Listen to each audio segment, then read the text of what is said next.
Hello again, my friends. As promised, this is the second part of the trilogy, and this one is about the high-level language of the universe. And in the previous video, last night, we talked about time. I said that time is not what you learned at home, school, or science, and in order to understand the universe and this reality, we must unwind the myth created by time. We looked at time for what it really is and also came up with a totally new theory of time and why it slows down with velocity and gravity. So today, in this video,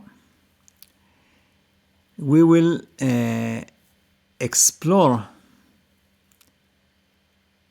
the high-level language of the universe. This is the language that God uses, and so do you, 24/7, all the time. This is how reality is created.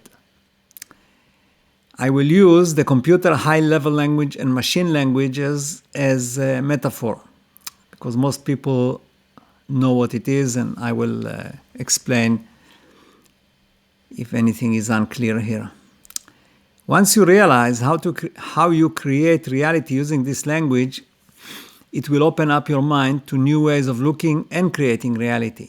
And because reality creation starts with thoughts, or with a thought, we must learn how to think, right?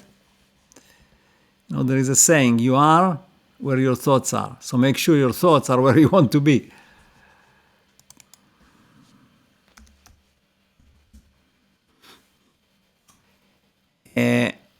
Tomorrow, in the last part of the trilogy, called The Circles of Thought, we will summarize everything into a working process you can actually use. And I think it will transform the way you view your reality and the universe we live in. And remember, reality is everything. Just like God says in the Torah, I am all, there is nothing else. All right, so the high-level language of the universe. Who is using it? Like I said, everything that's conscious. And you speak it 24/7, all the time. Even when you are asleep. Actually, that's debatable. I'm not sure. So let's start with a metaphor most of you are familiar with, computers. You know, computers, basically everything you use today, whether it's a smartphone or a tablet or a desktop or any kind of computer or any kind of device, has a unit called CPU, which is a central processing unit. And that unit is programmed in a language called machine language. And what machine language is really is ones and zeros. That's all it is. It's a long chain of ones and zeros. And that tells the CPU what to do. And everything you get, whether it's on Google or Amazon or anything, it all comes from those ones and zeros. But we don't talk to them that way, do we? Like you don't go to Amazon and enter ones and zeros to order your your Christmas presents.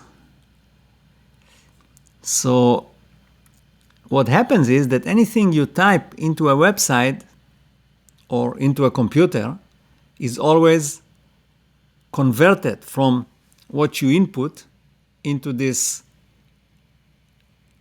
machine language, ones and zeros. And what you input there is actually a high-level language. So look at it as a funnel. You start with the high-level language, and at the bottom, it becomes very narrow, and this is what goes to the computer. Today, the high-level languages are so developed that when somebody programs a computer in any of the high-level languages like C++ or Java or any other language, they don't really care or are aware of what happens at the bottom of that funnel. They just enter almost like human language, and the rest is done by the software.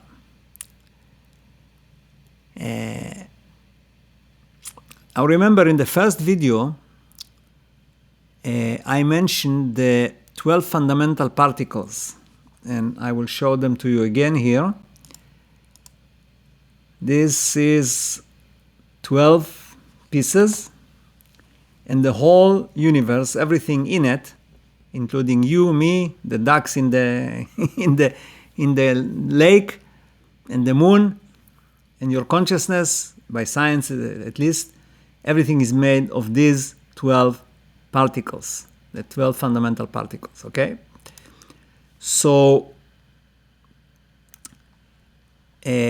those 12 particles are actually the ones and the zeros of our reality generator, right? So when you talk to this reality generator with the high-level language, you actually rearrange those particles in ways that show up as your reality.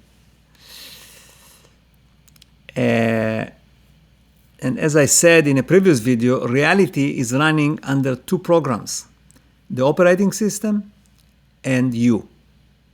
The operating system takes care of all the background, all the stage we perform on, whether it's the heavenly bodies and the seasons and anything that's running like a background for us is under the operating system. And it has also some rules as far as our input into this, because certain things we cannot do at this stage because they are fixed in the operating system.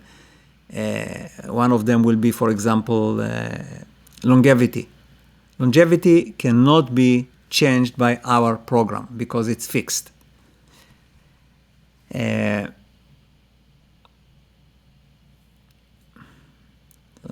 So basically, you do the real-time programming, and what you get is your reality. And I will demonstrate to you right here how this is done. I've done it in previous videos, and I will post a link here to if you want to see it more in detail. But in essence, what happens is as follows. And I'm going back to this other camera here. So, if I draw a line on this paper for you, and I ask you, did I draw a line? You will say, of course, it's right there. And yes, I did draw a line. Okay, but now let's look at a different line. All right? Let's draw a line on the screen here of my iPhone. Okay, like this. And again, I'm asking you, did I draw a line on the screen? And you would say, of course, it's right there in blue. But you know what? I did not draw that line. What happened was I passed my finger on few millions or a few thousand, whatever, of little sensors which indicated to the computer in this iPhone where to draw the line, and it drew the line on the screen, not me. It looked like I'm drawing the line because it's very fast, right? Now, reality is exactly the same way. You continuously draw a line, but you don't really draw the reality. You draw a line that goes into the collective consciousness and comes back as your reality. And keep in mind that your subconscious is like a filter sitting between you and the collective consciousness. So everything you sent up there has to go through your subconscious. And everything it doesn't like, because it knows that it's not true or that it believes it's not possible, it doesn't send. Because the machine that creates reality, once you send it a certain instruction, it will execute it, provided it's not against the rules in the operating system. But most things are not. It's just your subconscious that limits the thing. And here, I actually want to show you a different line. again, I did talk about it in previous videos. And I call this line the line of impossibilities. It's actually horizontal, and it separates, using your subconscious, of course, between what you think is possible and what is not. Okay, so let me demonstrate that to you.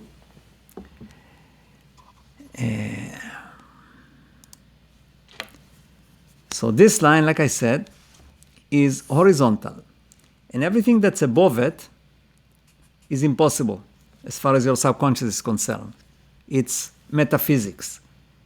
Everything that's under that line is no problem. You can do it anytime. Make coffee, go get the newspaper from the from the post, from the mailbox, etc. This is all under the line. And if you wanted to do any of these things that are above a line, you will have to move them under the line. And really what I'm teaching in most of my videos is how to do that.